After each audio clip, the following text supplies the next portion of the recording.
there's really no delay here. So, but either way, there we go. All right, now it's running up and running. Okay, there we go.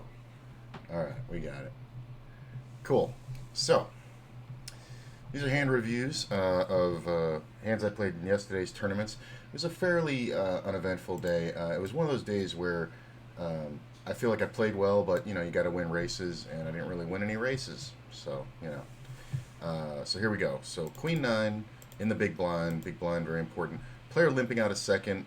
People used to be scared of this move. I really don't think you should be. It can be a trap, but early in the tournament, I think more so. We are playing at the lower levels, but at the same time, I think the limp trap in first is kind of lowbrow or underplayed. So we're in the big blind. It's a limp pot. We get second pair, backdoor flush draw. So pretty good stuff going for us. We decide to go ahead and check just because leading accomplishes nothing. If somebody doesn't have anything, we don't make any money. And if somebody's a jack, we just pound our face into their bankroll. So this guy bets, this dude bets. This, I remember this call of this guy's bet on the flop. This call was a long pause, and it was kind of like, I don't know if I want to call. Like, that was the feeling I was vibing on this guy. So, honestly, I feel like I got the read on him that he may have had some kind of gut shot. Something like an 8 with, like, maybe a king, or maybe, like, a 6, you know, with a 10 or something like that. You know, something gutty, maybe suited something, but it really wasn't much, but it's the kind of hand that bad players will justify calling a bet when they know they're going to get called behind. So they're just like, screw it, you know, I'm going to get a good price. I'll take a long shot draw. So he called, and I, of course, called. There's really no reason to raise because for the same reasons I said we don't bet. Turn comes off a 4. Doesn't really change anything. First player goes ahead and checks. I'm going to check too because if this player's bluffing, I want to allow him to continue bluffing. And if he's not, I don't want to give him more money. So we check around, and a jack hits the river. Now, I should be good here a lot, right? The jacks that are coming into this thing are raising the ace jack, pocket jacks. King jack will raise, you know what I'm saying? I mean, if you're playing a 23 big blind stack, your only jacks you're playing are ones you're willing to go with. Obviously, pocket 7s, you know, I guess could be a thing in a limped pot, but there's really nothing here. So I feel like the only times we lose here is when somebody has ace 9 and decided to play it safe, but that's very rare coming out of second position. So I was really proud of this. First player checks, and I decide to bet. And I bet fairly large. This is a value bet where I'm looking to get called that's a little on the big side. It's not polarizing, but it is definitely a little hefty. Like, if you were just begging to get called here and you were just like, I'm going to flick out a bet because I don't think anybody has anything, I think you would bet like a third of the pot or something like that. So I'm betting almost 2/3, a little over half. This player thinks about it for a good while, and then he calls. And when he called, before this player folded, I even said, I think we get called by all the other 9s here, and we should be good. And that's what happened. And I was really proud that I bet this hand because we're playing against a player who's bad enough on 23 big blind stack to limp 9-8 offsuit in second position. And that's exactly the kind of player that will pay off this value bet and not put any pressure on us. Like, if he had bet the flop, bet the turn, and then bet the river, I don't think I can make the hero call. You know what I'm saying? Even if it looks ridiculous because his hand just looks like a jack or a pair of 7s that made a straight or made a full house. So this value bet, these are the kind of things that take you a lot further in tournaments, pretty much as far as stealing pots, making sure you get value. That's an extra, 6 blinds that I got out of this guy. You know, that basically made the pot worth it. So don't be afraid to value bet. So let's go to the next one. Queen 8 offsuit. This player min raises to 2 big blinds. I don't remember this hand. I'm still waking up my brain. So I make top pair. Cool. I'm going to check because I can be beat. But also, this is the original opener. He is a big stack. So he's going to c-bet his entire range.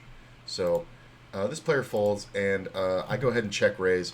I do like check raising on flops where I make something good that nobody can really see. Because here's the thing: when I'm doing this, players will think that you're doing this to represent something. So they think I'm representing a three. So that because it looks like a good bluff spot. Because if you don't have a three, you can't call me, right? But you can also do this with an eight. That's just as powerful.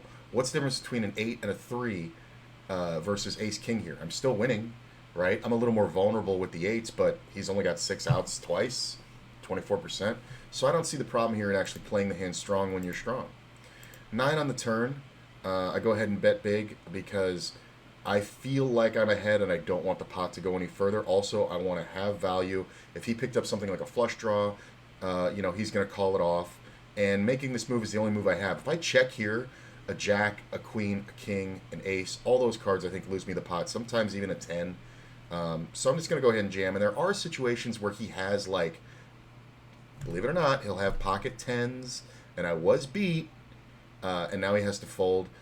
He can also have some weird 9s. 9-10 can be there. Some people will just make an embarrassment call on the flop with ace-9. So this is really ultimately a protection jam. And he did call me. The ace hit the river. I'm glad we got the money in before the ace came out. And he had pocket kings. So it's interesting because this player didn't really... I remember there was weird flop action. Yeah, he only min-raised it. And then he didn't really play to protect. He let me kind of walk myself down the road. I still think my play is sound. I mean, I only had, what did I start the hand with? Like 20 blinds. At this point in the tournament,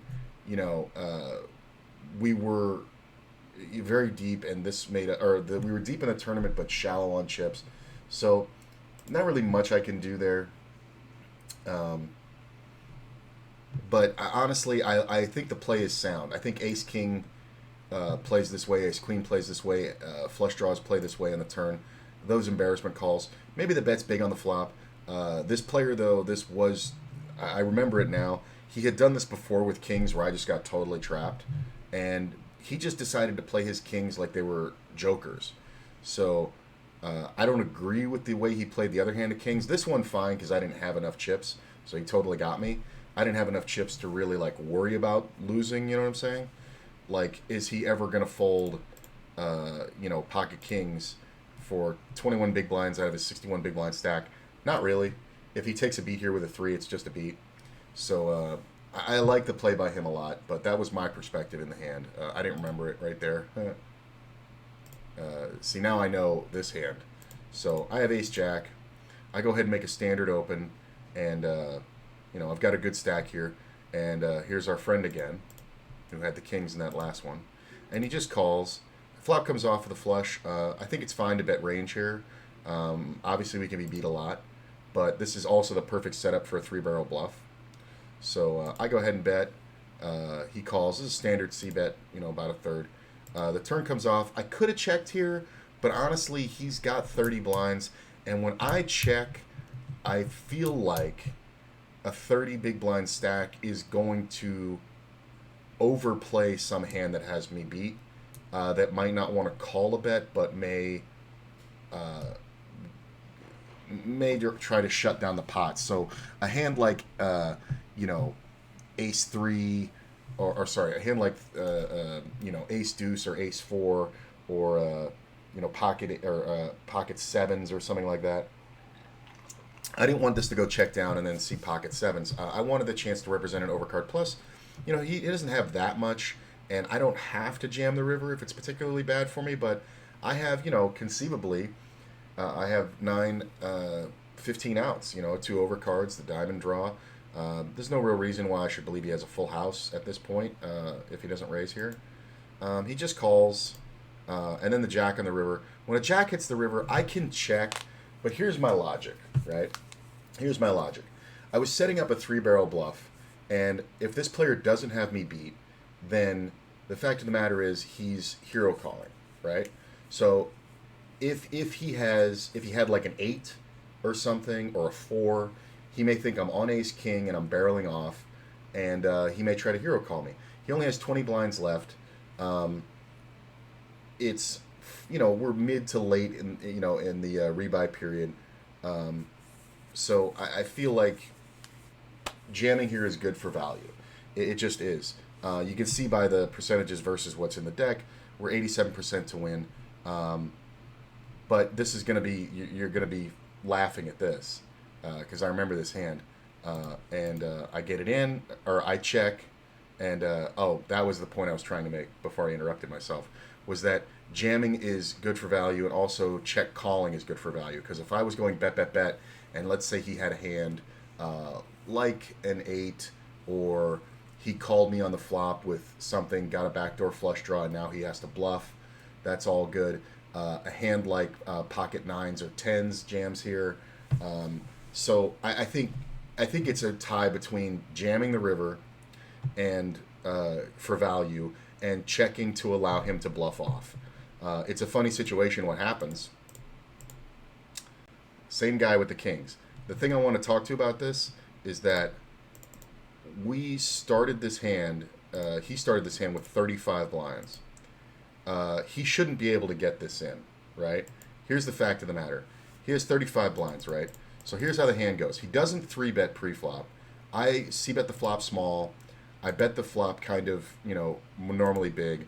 And the river comes off, and I make something. And only because I made something, I'm definitely never folding, right? So my decision here is going to be 50-50 between jamming any river, right, and checking to let the other guy jam when I have value. They're kind of even in my head, so I checked it here. Normally this is like a perfect setup for a 3-barrel bluff that turned into a value hand, but I checked it here to allow him to bluff. And if I don't hit this jack, he doesn't make this other 20 big blinds. Like, you make 15 big blinds on your kings at a point where you should be really trying to get it in, because, if he 3-bet, right, like I made it 2.5 and he made it even 6, right, then he has what does he have, 28 left, and I have way covered, so he has, what is it, 4.5 less here, so he's like 27.5 left, and there's like an additional 7 in the pot, right? 2.5, 6. Hang on a sec, guys. I've got a text.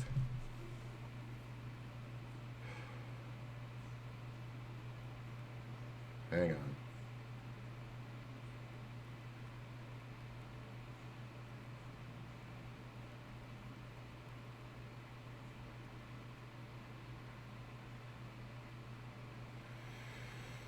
Okay. Sorry, guys. I have to do this. Courtney's getting some blood work done. So, sorry.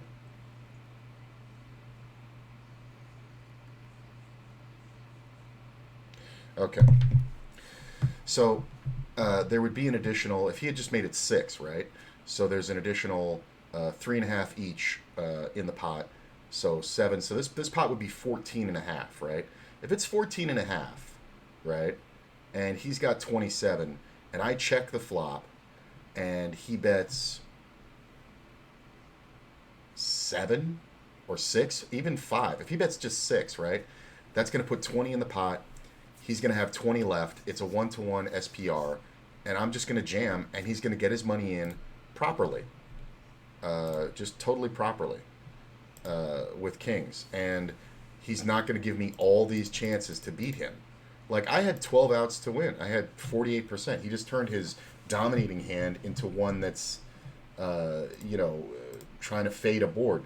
Now, some people do play it to fade a board like this. Hey, what's up, Jenna?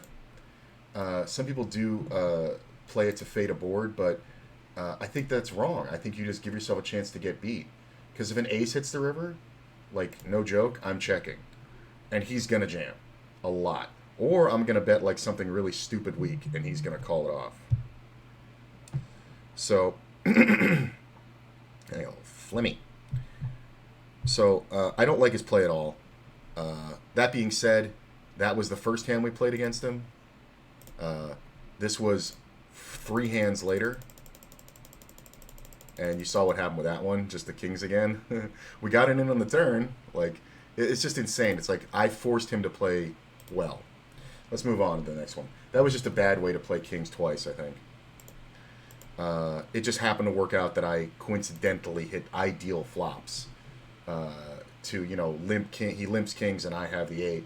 And it's an ideal flop. You know, no 3-bet and I hit the world for draws. So those are rare coincidences. You can't get discouraged. Okay. Ace 5. This is a fun hand. Ace 5. Player raised out of first. Sorry, I don't know if you saw that. Raised out of first. Min raise. This player wasn't in. And I go ahead and call it. He bet automatically. Like, as soon as the flop hit, he was like it was almost like a bot bet. Like, and it was half pot exactly. So when I saw that, I took a couple extra seconds and decided, you acted too quick. That's bullshit. I made a nice raise to 3x and just took it down. And it's a small hand, but it's one of those things to realize this is how you win poker tournaments, is winning the pots that do not belong to you. And also be aware of your timing. Be really aware of your timing. I mean, he's a big stack. He threatens me.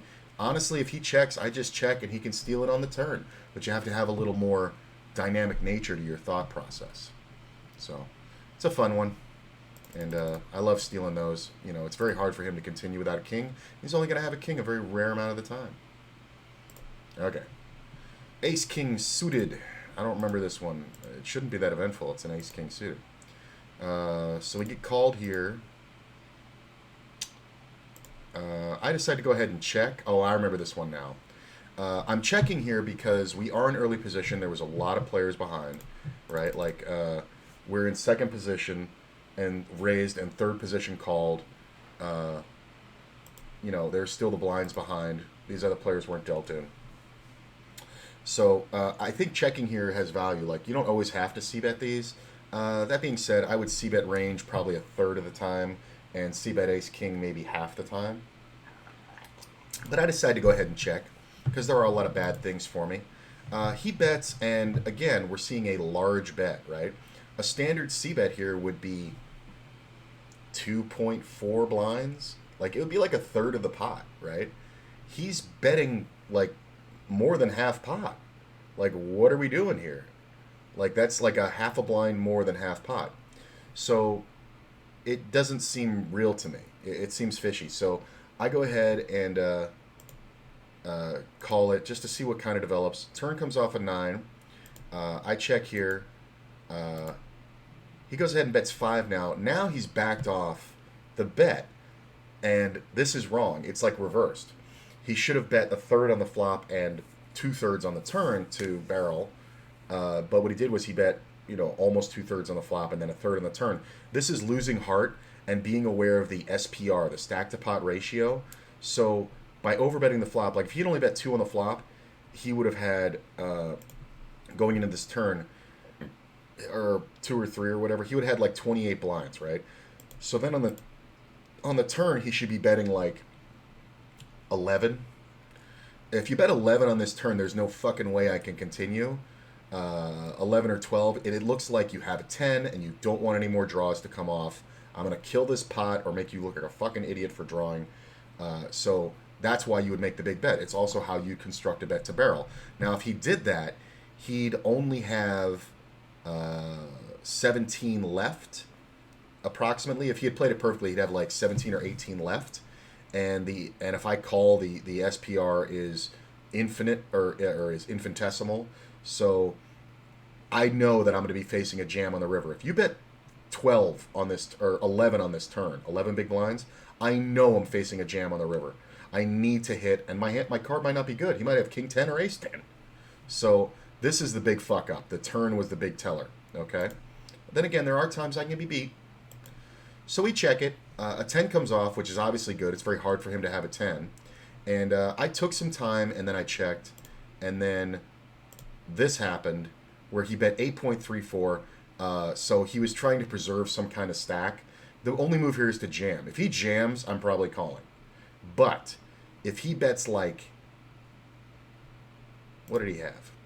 24? If he bets like 18, he's got a shot to get me to fold. This bet won't get me to fold, and jamming won't get me to fold. Jamming, I'm going to review the hand a little bit more, but in game at the time, I said, yeah, we both have ace high, and I have the best ace high, so I win here. So I just went ahead and called it. I called this really quickly too. If you go back and look at the VOD, I'm going to show it. I'm going to make a hand review out of this one, but it was really good.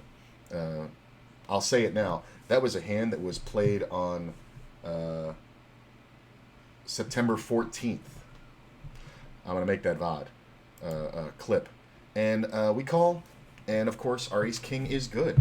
So we got, a good chunk out of this, knowing our hand was good. I really didn't have much doubt. But it just shows when you make those 3-barrel bluffs, you have to construct them correctly. On the flop, you would bet small. On the turn, you would bet bigger. On the river, you would jam. That's how you 3-bet bluff. Your a 3-bet bluff has to look like a value play where you're trying to get your money in by the river at a 1-to-1 pot ratio on the river. So on the river, if the pot is 40 blinds, you want to have 40 blinds, and you're going to jam it, right? You're basically saying that's all or nothing. So, and it's scary, but you can do it. You can do it. You have to do it a lot to win tournaments. So we open up the jacks here in the cutoff. Get called. Comes down ace 10-10. I go ahead and bet standard c-bet. This player just calls. The turn comes off, and it's a 7 of diamonds. And I do have the diamond backdoor, so it's pretty good a lot, unless I'm up against exactly ace king or ace queen. Ace queen with the queen of diamonds is really the only thing I'm kind of worried about with the diamonds, because ace king would have 3-bet me, right? We were big enough. He should want to play for more. I go ahead and make the turn barrel, which is fine. And then on the river, I gave up because I feel like there's really no hand that I can beat here. I feel like I'm up against a 10. I feel like I'm up against an ace. I just don't see the hand that I can jam here and get to fold, or that I can beat. That being said, I didn't feel like there was an ace before this. And this is a weird coincidence, but I think normally in this situation, when I check here, I'm going to get shown a jam, and I'm going to have to fold to a 10, or it's an ace, a weak ace that's going to check and would not have folded to me for 22 blinds into 28, especially on the big stack. It's a really weird hand, though. Queens. No 3-bet preflop. That is a mistake, dude. You cost yourself money. Because the reason why you're going to 3-bet the queens preflop, like, dude, I raised it in the cutoff. What's your logic for not re-raising? You have 90 big blinds. I have 35 to start the hand. If he re-raises to 7 big blinds, like, I make it bigger, but most players make it 6 or 7. If he makes it like 7 here, I have what, 28 big blinds left. There's 7 there. I'm getting 3-bet on the button by a big stack. It looks weak as shit, bro. Like, it looks like you're playing a move. So I would jam, and then you'd get it in queens versus jacks. And that's just a cooler, and that's what happens. But what are you afraid of? You should be afraid of me hitting an ace. So, like, if I raise ace 10 and you 3-bet, am I really going to jam it for 35 big blinds? No. But you're going to let me get there by just calling. This is totally wrong. And ace jack, I'm never giving up here without getting 3-bet. Like, this hand was poorly played. It's a coincidence that the turn was a diamond. If the turn was anything but a diamond, or a queen, obviously, and I bet this again, he folds. He's just calling because he has a draw to the second. Nuts. In this specific situation, I would have been best to jam. He would have folded immediately, because that's the kind of player we had here. But because of the board run out, I think the texture was just too bad. Too often I'm going to lose. And I checked, and he had queens. I'm fine with the way I played it. It's just frustrating when you see a player do so much wrong and you lose. It's really kind of frustrating. What's up, Hab? How you doing, bro? So, but you got to take these on the chin. He played it wrong. He should have gotten my whole stack. I don't know why he didn't. I mean, I had 22 blinds left. I lost 10 big blinds in this pot when I absolutely should have gone broke pre-flop. It's hilarious. Ace 10 in the small blind. Let's see. We see a raise out of first by a big stack. I'm a mid stack, I think, at this point. See a call on the button. I just call. I'm split here between squeezing and just calling. I think if the initial raise had come from even third position or second position, or sorry, that is third, I definitely would have squeezed it because it's like this guy folds, this guy folds, this guy raises, this guy calls. That's definitely a better squeeze. But coming out of first, I'm 50-50, depending on the player. And he has a lot of chips and I don't. If our stacks were reversed, absolutely 3-bet. Big blind folds, which is interesting for infinite big blinds. So we flop a flush draw. Goes check, check, check. 8 on the turn. And I like this move where I bet kind of small. This is me kind of saying, I have a 6, right? I have a 6 or an 8 or a pair of 7s or something like that. And I think it's good to take control of the hand. I do have the most equity in the hand with the flush draw, most likely. I don't think anybody has a pocket pair at this point. Even deuces, I think, would flick something from the button on the flop, you know. But I don't want to check and let a pair of deuces feel confident if they are there. So we just bet, and these little bets in multi-way pots out of position, they win a lot of pots. Like you see 2 or 3, or you see 3 or 4 players in a pot, and it goes check around the flop. You can kind of, if the board's scary, like a paired board or a monotone board or 3 straighty cards, or even just an ace, and nobody bet the flop, you can flick out a very small bet and win these pots. You know what I'm saying? This is almost too big. Like I could have probably bet 2.4 or even less. Like I only like to usually bet like a quarter pot when I'm doing this move. I probably did it. Hey, what's up, Punisher? How you doing, man? Good to see you, bro. I haven't seen you in a while. So I like flicking out those little bets there. It's just a good play. Plus, I definitely had the most equity, but I don't know if I had the best actual hand. Like I could have been up against Ace Jack for sure. Let's go to the next one. This is interesting. I think this is a weird one where I might have lost this one. Yeah, I lost this one, but I played the hand pretty damn good. So player makes it 2.2. We have infinite big blinds. We're midway through the rebuy period, so we're doing good. But obviously, we're not going to fold for whatever this was. I mean, this is a little loose. Obviously, Queen 5 is just absolute trash. But I'm getting 5.7 to 1. I'm feeling good. I'm grooving on the stream. So I go ahead and call. And flopped a nutter butter. So, you know, unless I'm going to be in pocket queens, right? So I just check. We have so much of the board, there's no reason to bet anything. It goes check around. The turn comes off. I check again. Now this player bets, and he bets pretty hefty. So to me, this tells me he has something he likes. The only hands I'm worried about are queens, and if he has pocket queens, man, one combination, cool. That's cool. That's fine. Had some good news today, so doing great. 4 more chemo treatments, and I'm done. That is awesome, man. That is fucking awesome, bro. 4 more chemo. I know that's so hard on people. I've known so many people in my family have had cancer. Congratulations, though, man. 4 more. That's amazing. So, this dude, I'm keeping up with the chat. I'm just kind of analyzing the hand. So let me pull my chat closer so I can make sure to see it, because this is what it's about. It's about talking with me. There's no delay here. So he bets, and he bets pretty hefty. So to me, this doesn't scream queens or 8s. It honestly could be ace 5, believe it or not. So I'm crushing, right? So I just call, and the river comes off, and I go ahead and check because I feel like he's going to bet again. If he has ace 5, it's just too bad. He bets half pot, which to me says he has something he really likes because he really wants to get called. So what are the hands that he has that he really likes, that he really wants to get called, that beat me? There's aces. Okay. Small bet pre-flop. No bet on the flop with aces, right? Like queen 5-5, you're going to bet that flop, right? Because somebody should have a queen. Cool. Also, if they have a 5, they're just going to stack you, right? If you don't bet. So, you know, except you got lucky now. Pocket 8s. Pocket 8s beats us, yeah. But that's a cooler. And pocket queens. So we're looking at 3 combinations of aces, 3 combinations of 8s, and 1 combination of queens. That's 7 hands out of, what is it, 1478 combinations dealt pre-flop that can beat us. So I feel kind of good about going for the check raise. So I make it fucking ginormous, right? And I have no plans on folding. He jams. Now, I did consider it at the time folding, but here's the other thing. There's a lot of combinations of weird hands here that will get it in that I still beat.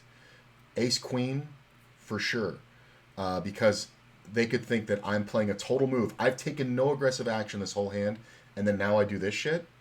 So Ace Queen totally could be trapping me. I would trap like this with Ace Queen. This would be the move. I don't need eights here to do this, or queens, or whatever. Ace 8, believe it or not, because they think, again, it's a chop, right? So if you had the Ace 8 of diamonds and you went check on the flop, and then in the turn you got the 8 and you kind of overplay it because you're like, I'm going to take this pot down before your heart comes off and I lose it, and then the 8 hits the river. If you think about it, when you bet to get called, you're like, somebody else might have hit an 8 here and they think it's a chop. They might think it's aces and 5s with a queen. Like, I shouldn't have Ace King, right? So I would do this with Ace 8. As it is, pocket 8s. I want to point something out. 1%. There was only 1% of combinations in the deck that beat me. I'm never gonna feel bad about this. There were more combinations of hands that would re-raise all in that I beat than would fold. And what am I gonna do also? What am I gonna do? I'm gonna just call this 9 big blinds with a fucking flop full house when I've taken no aggressive action, and then so I'm not gonna do that. Then what? Raise and fold to a guy who could definitely be overplaying Ace King, right? Ace King bailed this guy out, and plus that beats aces and 5s with a queen. I've made that mistake, when I was a lower level player. So I'm not gonna fold for fucking 41 blinds. It sucks that I lost so much, but it was a total cooler. What are you gonna do? What the fuck did he do pre-flop with that? Well, pre-flop, it was 2.2 big blinds, and we were deep. Here's the thing: we were so deep, and people were just doing this. Like, I'm gonna show the chips because by knowing how many chips it are, okay, so it's 30,000 chips, right? This tournament starts out with 20,000, so it's early. It's early, right? I've made some good hands, and I've increased my stack by 50%. But here's how early it is. You should be opening every hand here 3x. This is not, 2.5, I guess, is okay, but it should be 3 to 3.5x because you want the pots to build where you can get 80 blinds in with aces. We're also in the fucking rebuy period. What are you doing? Like 2.2? Like, he's just a guy who 2.2s the whole time. I did pay attention to this player later. He did kind of signal what his hands were worth by the size of his pre-flop bet, which is, I was able to really whack him up later. He actually lost all those chips, and I ended up going much further in the tournament. I got probably about a third of them back just by stealing and re-stealing when he was announcing his bets. When he made a bet that was like, because he would open for like 3.5 later in the tournament when the standard open was 2.5. So he was announcing his bets pre-flop. Okay, AC Jackie out of first. It's suited. I mean, I'm not supposed to fold ace jack suited out of first. I don't like it offsuit a lot of times, but like I said, we have a lot of chips. So get called on the button. 9-7-9. No real reason to bet. The ace can be good. He checks back. We pick up a spade on the turn and a gut shot, so things are looking pretty good. I'm betting my equity here. I kind of like my bet. I think it could have been a little bit bigger, a little bit smaller. It's kind of on the big side for me. I could have bet, it's just too close to half pot for me. I could have bet like 2.7 or 6 or 5.5, something like that. But this is fine. I have a ton of equity. I get called, and we make the flush on the river. But it is a double paired board.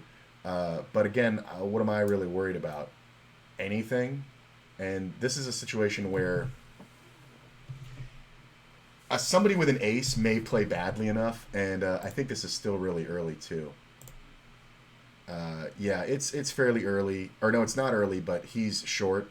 So he might just do something stupid like, if he had a 9, I'm just going to lose. But I'm not supposed to fold a flush here versus no aggressive action by a player in position. Plus, he called me on the button. What 9s does he have? Ace 9. He could have pocket 7s, but that's what? Quads. So I like betting there. I don't like checking and, letting him bet because you can fold sometimes. But I think value betting there is fine because I think he calls us with. He could have ace queen. You know, he could have the old ace 8 or something. He could even have a 10. He could have a 10 for sure, and just be trying a hero call. I like that bet there. I'm glad I didn't kind of punk off. I think it's important to bet until, you know, like Sun Tzu said, if your spear feels flesh, move forward. If your spear feels iron, pull back. So with no reason to not bet, you know, the board doesn't tell me not to bet. Players tell me not to bet. So I raised to 2.5x. We're very early in this one. Out of first position, essentially. There's no players here. I get 3-bet on the button. It's a really big 3-bet. And I remember at the time the dude did it really fast. And I think he had just gotten to the table, or I had just gotten to the table. But we're at starting stack, right? So I go ahead and call it to see what develops. I mean, we have infinite big blinds, right? We have 91 big blinds still. Not a real anything flop. I go ahead and check to the razor. He bets 7. Even bets don't really scare me that much. I go ahead and call to float. I pick up the double gutty on the turn. You know, there's a lot of good things there. Yeah, what does he have? King, king? Exactly. Right, that previous hand. It's fucking hilarious. So I check the turn. Now this is the point of the float. Because if I float the turn and then lead out on the turn, it kind of looks real fishy. Are you folding pocket 10s there? No. You're going to make an embarrassment call. You're going to want to see me have to bet again. You might think I might have a flush draw. When I check raise, it looks like my hand's more made. So that's exactly what I did. And it's a pretty big check raise. It's like 2.5x, which on the turn I think is standard. But understand the stack to pot ratio is going to be, you know, 2 to 1 or 1 to 2. So I'm going to have half the pot left when the river comes off. So I'm just going to jam the whole thing, right? But he folds. He was just being aggro. And I don't blame him, but his bets were wrong. He did too much pre-flop. He did too much on the flop.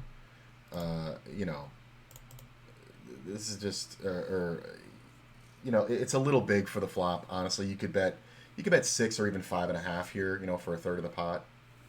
I guess 6, but it's just a little big. It's like some people go, I got to put a little extra pepper on that bet, you know, and you don't. But my outs like just infinitely, like my equity goes through the roof, and he doesn't have anything ever here really, right? Like if he has pocket 10s and he calls, I'm jamming 52 blinds in the river and he knows it. So if the river comes off, a queen, a king, a jack, an ace, a spade, a deuce, a 6, anything but that doesn't pair the board, as long as no 4, 5, or 7 comes off, I'm jamming the river. Just because that's going to look like I'm bluffing, plus he's going to, you know, he's going to call it too often with ace high. So I think the whole deck, including all spades that don't double pair the board, I'm jamming for 52 big blinds. It's just such a good spot. So, what's this one? 10-9. Oh, I remember this hand. So 2.2, this player was raising quite a lot of hands. So I decided to 3-bet him small, or 3-bet him small. I decided to jam. That's funny. I decided to jam. I was fucked low, but the hand before this, I had folded 10-6 offsuit because it wasn't good enough. And I marked this hand because it's funny and it shows psychology, and it also shows like this player has like 11 big blinds. He was opening a lot of pots, and he just lost one by playing a really bad bluff. So he just went from 30 to whatever that is, 12 big blinds, and then he just raised the next hand again, and he's just overactive. So I figured against a player who could have anything in this range, he could have just any ace, any king, or whatever. I'm looking to get it in, and if I get it in and win here, you know, I'm going to get back up to 15 blinds, so why not? Player on the button calls, leaving him with 1.7 big blinds. Anybody want to take a guess what he has? Give me a guess. What does he have? Starts the hand with 7 blinds, just calls with 5.85. What does he have? Ace King? Not ace king. But you went to a strong hand. I like that. Definitely, this is never happening with ace king. There is two hands that this will happen with. Aces and kings. That's it. Because at this point, his stack is so short that he's just like, fuck it. And bad players think that this is the way to trap aces and kings, is just to call. But you look so fucking strong, right? What he's actually doing is a move. He's using his stack to such a degree, it's insane. I don't know if he did this on purpose, but if he did this on purpose for this reason, he's a fucking brilliant player. So it goes back to the first guy, and he folded because it looks like he's just up against aces, and he's like, well, I got 10 big blinds.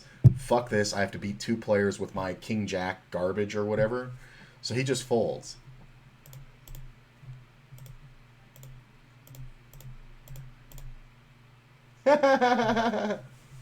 It's so strong to do it with a crap suited hand because you look so strong. You're never folding, right? When they check to you on the flop, even on this flop, if nobody has a king, you can still jam the flop and unbelievably get folds from hands like ace jack. It's fucking insane. I've done this play and it works. I don't think this player, I honestly, this player wasn't very sophisticated, but I don't think this player was doing that on purpose, but he may have. He got the fold. I guarantee you this player would have won this pot. Face cards are all over his range. Plus, he only has to have jack high to win. But because of what he did, I fucking won it with 10 high. How you like that shit?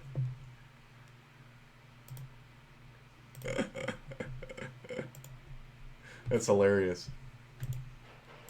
It's a brilliant play, and I've done it myself, but I don't know if he was doing it on purpose. I really don't think he was, because he did it kind of slowly. Normally when you're playing that move, you're going to take some time. You're going to do the aces thing where you look like, oh, I don't know, and then you're going to just call, right? And then the other thinking players at the table are like, fuck that, and they just fucking fold the hand, right? So I raise, I get called by the button, get a king on the flop. It's pretty good.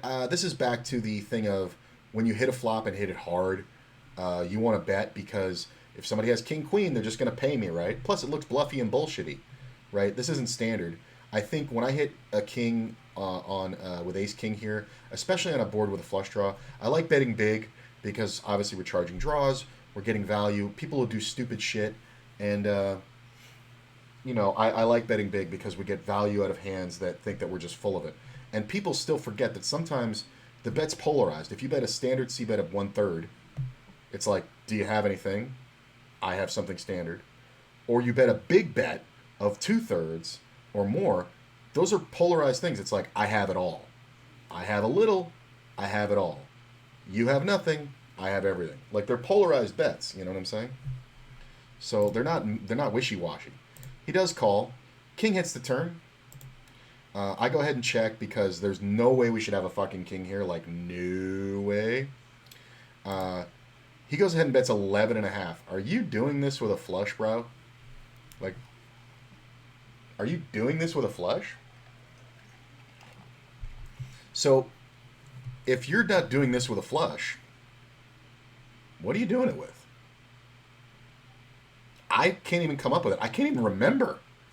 So, you have an 8 you're trying to protect. Maybe you have pocket jacks, pocket 10s with a diamond. You know, all those hands. But I should just never have a king. So to me, this looks like another king.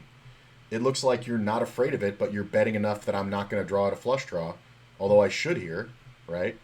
Because I have the odds, but a lot of people would fold. Plus, we were fairly deep. So I go ahead and just call. Hey, look at that. That's a whole lot of kings.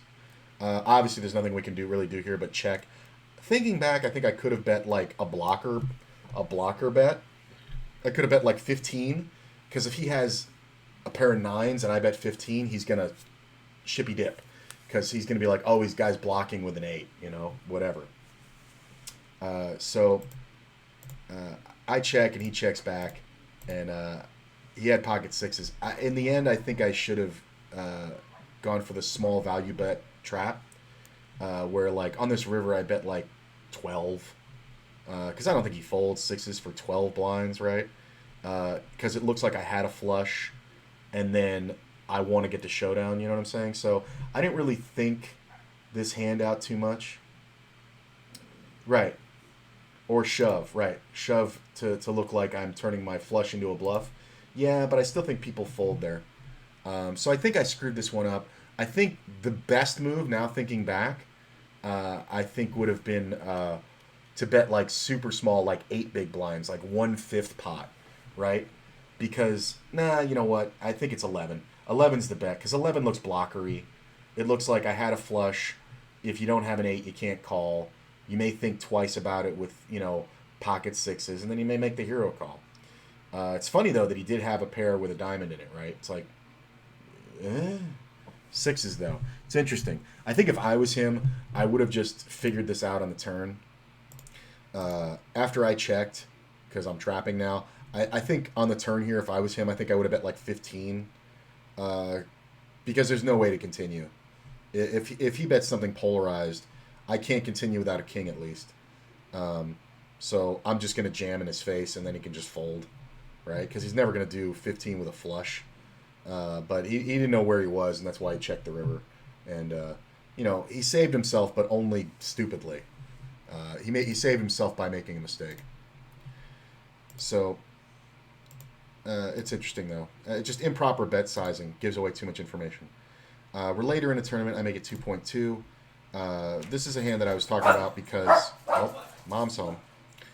This is a hand I was talking about because, 17 big blinds and change out of second position with a pair of fives. People think you can just jam all day long and be right. You're not. Because there's way more playability to your stack than you think there is. We get called by the big blind who has 46. Now, obviously, if he jams, we have a decision to make. I think we just call based on this player. But based on no reads, I think we fold it. Because it's a race with fives, and we still had time, I remember, in this one. These were long blinds, and 15 big blinds was near the average. So he just calls, the flop comes off with a king, and that's good for us because it looks like, we have a king we could have raised. So we go ahead and bet. And, it's a standard C-bet. Didn't have to make it too big to scare him out of the pot. No, a standard C-bet. If I had ace king, I would bet standard C-bet here.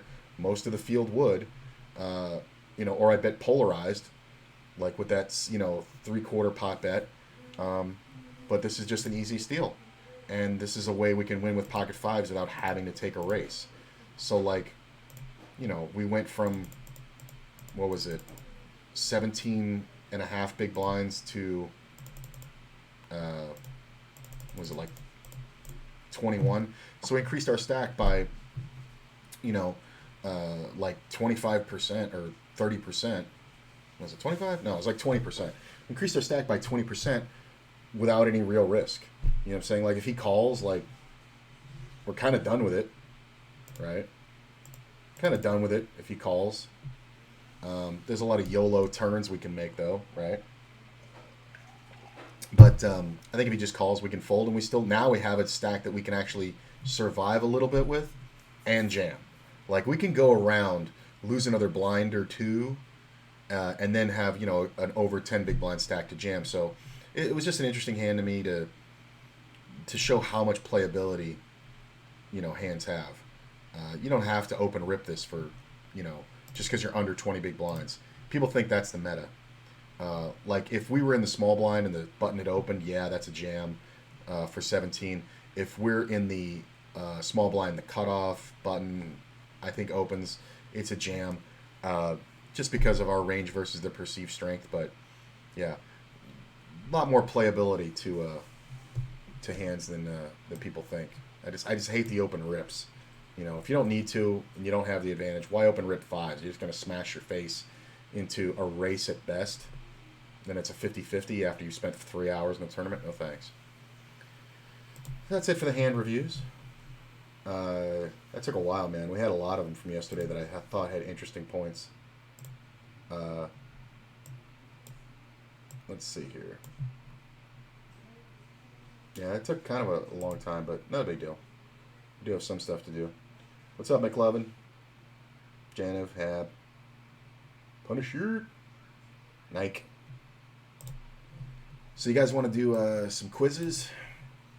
I'll tell stories, but usually it takes people to like ask me a question to like think of something. I could tell an Uber story. What's a good Uber story that I had that's not like insanely long? I could tell the story about the black market Japanese guy. So I picked up at McCarran Airport, and it was like noon on a Tuesday. So I usually don't like pick up. I never picked up at the airport. Usually I hated it, but I figured why not, because it was early and I saw a flight came in. So I go to pick up, and I picked up this Japanese dude, and this dude was like Japanese. Dude, that stripper Uber ride was so fucking funny. Yeah, it really was. Yeah, that vlog was insane. But it's unlisted now. Maybe I'll repost it sometime. But so I pick up this Japanese dude, and he's like Mr. Miyagi, Japanese. He's he's that kind of he's very like from Japan, and he gets in the car, and he says, I'm not gonna do the accent. He says, do you mind if we stop somewhere before I go to my hotel, which was the one where she started twerking in the car. Yeah, she started twerking in the car, went to Jack in the Box. She was just drunk as shit and all like that. That was a hilarious fucking ride. I'll sum that one up in a sec. But so he says, can we go somewhere? And I said, where? And he says, Chinatown. And I love Chinatown out here in Vegas. And so I said, yeah. And he tells me where to go, and I know where it is.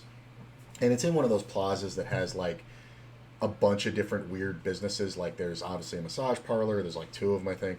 There's a ramen shop. And there's like a Kikugari store, which is like Japanese knickknacks and culture and things like that. So we get to that plaza, and he says, can you drive around the back? And at this point, I'm kind of like, what are we doing? And it's a back alley of the plaza, and he's like, can we go back there? And I'm like, why are we going back there? And I got my camera on, so I'm not worried about that. But he's not a very small dude, and plus he might have some of that ninja shit on him. So I stopped the car, and I go, I'd honestly feel more comfortable if you're just going to go inside. He's like, I'd feel more comfortable if we were out front, And he goes, no. And he goes for money. And he starts taking out 20s. And then he goes, I'm sorry. And he pulls out 100. And he gives me 100, and he says, so now I know I'm not going to get robbed. And he gives me $100, and he says, can't go to the front. We got to go to the back. And I said, all right, cool. And he's like, don't leave. No leave. Cancel the ride. And we go through this thing where he's like, he wants me to cancel the ride because he doesn't want the record of the ride on Uber. And I said, what are you doing? And I drive drug dealers and pimps and hoes, and I drove enforcers for the mob out here. So I just want to know what's up. Like, if you're a criminal, be an honest criminal. Tell me what's up, and I'll look the other way. I don't give a fuck. I just needed money. And he says, I'm picking up something that's illegal in this country. It's not drugs. He says, but it's illegal, and I take it back to Japan, and it's worth a lot of money. I said, okay. So he gives me the $100, and he says, please wait. And I canceled the ride. I showed him there's no record of it. I cancel the ride. He says, please wait. I will take care of you. I said, all right. He goes inside. He's there for 3 minutes. He comes back out. Thank you so much. Thank you. Gives me another 100. And he says, can we now go to MGM? And I said, yeah, but I have to turn the ride on. You have to request a ride, because if we get pulled over, then it's a problem if we're not on a ride.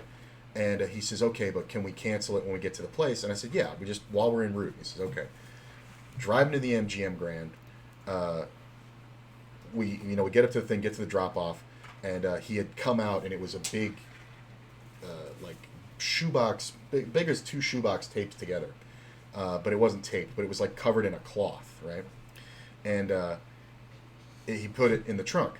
And so we get to the thing, and he goes, thank you so much, thank you. And I go, what is that, by the way? And he goes, it's, what was it, fossilized or dehydrated Rhino penis. Yeah. And, I told you about that one. Yeah. And he gave me another $100. I made $300 on that ride.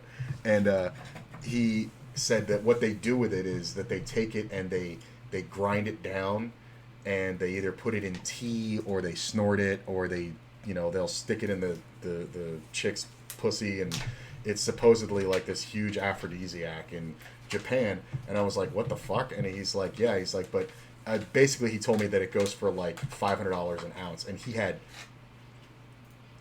must have had, it had to be 20 pounds. It was heavy. It was heavy. So that was one of my favorite. He's a great guy though, and I made $300, and I don't give a fuck. He's just violating customs. What do I care? And like, even if we got pulled over, is an American cop gonna see this? Not gonna know what the fuck. He's not gonna know what it is. You can even say it's just a fossil. Yeah. It's a collectible item. Whatever. He's not gonna call customs. Meanwhile, kids, go get some rhino penis. Rhino penis, right? Yeah, it was one of those fucking things. You want to spice up your life? You don't need Viagra. Just get some rhino penis. It's so funny though, because he was such a like straight-laced Japanese dude. Like, he was jet black hair, and he looked like he was in The Usual Suspects, and he fucking or a Reservoir Dogs. He had that suit on, the black suit, and he was just he's that Japanese guy, but he was cool. I mean, whatever. He getting all the punani. No, he was selling it. He was the broker. I know, just. Yeah, no, I know. I'm sure he kept some for himself, but I think he was selling it as a rook, But I mean, that thing was heavy. It might have been 30 pounds. Like, it was crazy. Oh my gosh, I needed THC in my system. I didn't know what to do. Where can I find this rhino penis? I'm trying to flip this. Well, I got some for sale. It's in Chinatown, in the back alley behind the Kikavati shop, in the Jack Shack Plaza, right on the edge of Koreatown. I'm sure you could get anything you need in the Jack Shack Plaza. I mean, there's like 500 of them. No, that one Jack Shack Plaza on Spring Mountain? You're going to have to be way more specific. You're going to have to be, like... The one by the building that looks like we're in Hong Kong. Again. Mm-mm. You're going to have to be... If you're going west, it's on your left-hand side. Oh, that's the same plaza with the Seafood City in it. And mm-hmm. Yeah, that one has like... There's like... No joke, there's like 15 restaurants in that you can find anything plaza. you need in that plaza. Yeah. Oh, yeah. Well, they have one of those... Both legal and illegal. Oh, yeah. But not illegal drugs, like illegal, like, I want rhino penis. Yeah, that's what I'm saying. It's like... But yeah, he was just picking up the big, penis. Like, he wasn't selling. He was buying to bring it back to Japan. I was like, how do they have rhino penis in Las Vegas? Like, I guess it just goes through shipment. But I mean, the Yakuza's out here, and this is where they drop off their, what they call it, the human trafficking chicks. So, How was it? Get your blood work done? Got hit on by the black lesbian girl that works. Black lesbian. I just kept mentioning my husband, so she would stop and leave me alone. Was she not your type? She's butch. She was a stud. Oh. Was she stud like Raven stud, or was she stud like build your house? She's stud like... Like those Texas lesbians we keep seeing? No, she was black. No, I know, but she's linebacker. She wasn't that stud. But the short hair, definitely a stud. Oh, I think I know that one. Interested in all of Courtney to the Cute. But there was another Courtney there, so this was... it's not that funny, but it was funny to me. I'm sitting there, and I checked in before this other lady came in. Right. And then I hear her say Courtney, and that lady gets up, and I'm like, oh, maybe that lady didn't hear, maybe I heard it wrong. Like, since it was pronounced correctly, you think that's right, probably, but probably I heard her? the hesitation before she said Courtney, so I was pretty sure it was mine. Courtney? But then she got up. The other girl got up, and she's talking to her, and she's, the girl's saying Courtney, and the girl keeps responding, so I'm just like, okay. But then I hear her say, oh, are you fasting? And she's like, oh, no, they didn't tell me fasting. I was like, oh, I think you're the wrong person. I'm Courtney. Wow, that was almost a real screw-up right there. And she was like, no, I'm Courtney. And she goes, my name's Courtney, too. And I was like, shut up. I was like, well, is it Courtney with a Q or is it Courtney with a C? And she goes, no, mine's Courtney with a K. So we're both in there with these weird Courtneys. Have I picked up any really famous people? Yeah, I picked up Louis Anderson. I picked up Donnie and Marie. I picked up Marie. I picked, and she might not be famous in the rest of the country, but out here, her face was 40 stories high on the side of the Flamingo for 20 years. Yeah, but I picked up Louis Anderson. He was fucking awesome. I picked him up at a place called Diced, which is like a pre-made meal place, and they were on hiatus from filming Baskets. So I was, obviously a huge fan of that and a huge fan of him as a kid. And I told him about fixing a pothole in front of my house. This is a faster one, but this is funny. Who the fuck are they? Dude, look up... yeah, speaking of famous, Rip Norm Macdonald. Yeah, that's crazy. Norm Macdonald kept his cancer hidden from everyone. His family didn't know. His family didn't know for 9 years. Only his manager knew. That's it. So he could schedule his shit take this off now, right? and avoid it. I'd leave it on for a little while. It takes a while for them to close. I thought she said 20 to 30 minutes. Okay, then take it off. What are you asking me for? Am I a doctor? Sometimes you act like you want to. No, I just tell you not to do dumb shit. Just play one on TV. Just play doctor. But, yeah, Louis Anderson. Yeah, that was sad about Norm Macdonald. I heard about that yesterday. That's really crazy. But yeah, Louis Anderson gets in the car, and I picked him up at Diced, and I instantly recognized him immediately. And he sits in the back, and he's sitting on the thing, and we get to a red light, and I'm like, "Is that Louis Anderson?" And I'm looking in the rear view, and he's doing this. He's looking out the window, and he just goes right in the mirror at me when I'm looking, and he goes, "Comedian." And I go, "No shit, Louis Anderson!" And I lose my mind. And we had to go to another stop and then take him home. So I get to tell him the story about the pothole in front of my house in Tamarack, Florida. And I said, "You told a story, and I heard it when I was like 8 or 9 years old. You were on Jay Leno. And you told a story about how you filled a pothole with tar and road gravel in front of your house because the government doesn't fix anything." And then when I said that, he goes, They don't fix anything. They fucking leave you there. You pay all these fucking taxes and there's fucking cracks in the sidewalks. Fuck them." Like, he was so mad. So I said, yeah, and I went out and I was always driving through this pothole, and one day a guy was retarring his roof and his eyes go crazy wide because he knows what I'm going to say. And I went up and I asked the guy to have some tar, and I offered him some money just like you did, and it was like the same thing. The guy was like, "No, take it," and I just took this bucket of tar, mixed some gravel in it, poured it in the thing, put up a bunch of gravel, and did all like that. Put a heavy propane tank on it overnight. He does have a unique voice. He actually did the voice that he did in cartoons in Little Louie. He did it for me in the car. I was like, "Oh, dude, I was such a fan of this and such a fan of that." And he goes, "Oh, did you know Little Louie going walking around?" And like, he was hilarious. And so I told him, and it fixed it. And I said, after it was over, I was like, I walked inside, and my then fiance, she goes, "What did you do?" And I go, "I fixed the pothole right at the end of the driveway." And she goes, "Who the hell taught you how to fix a pothole?" And I said, "Louis Anderson." And I walked away. And I that story stuck in my head.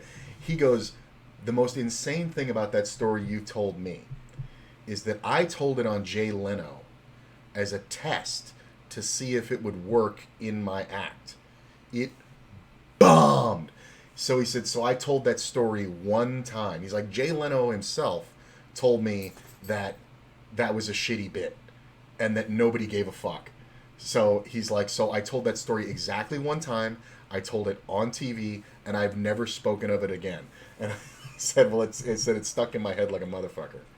And he was great. He was really awesome.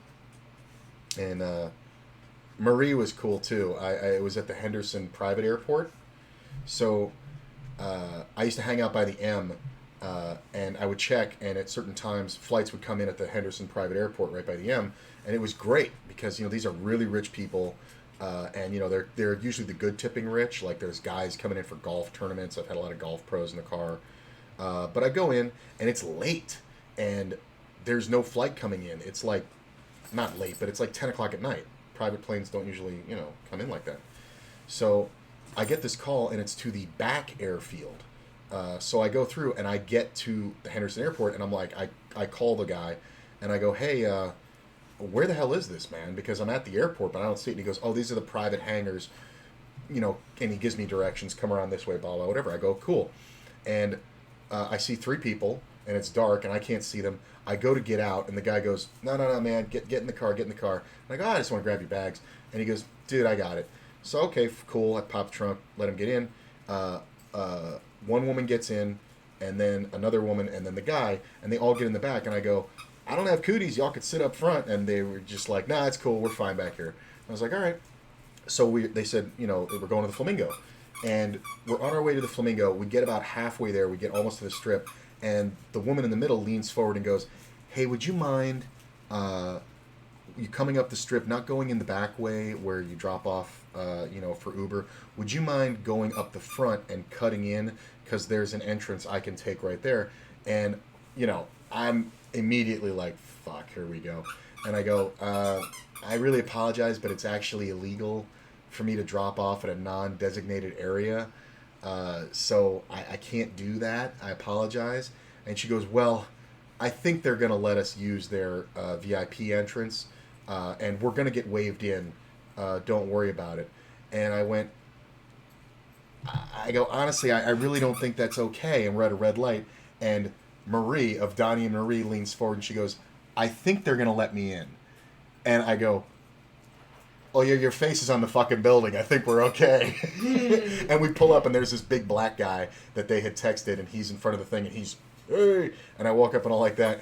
And I pull up, and sure enough, she's right there. And I go, that's really cool. And she goes, yeah, we got to travel too. And I was like, thank you so much. That's awesome. And, she was really nice, and they gave me a big tip. And she was a lot of fun. It was really nice to have a good positive experience with another celebrity off that. But there was quite a few. What's his name's manager? Why can't I think of his name? The guy with all the tattoos on his face, but the really nice guy everybody likes, the white guy.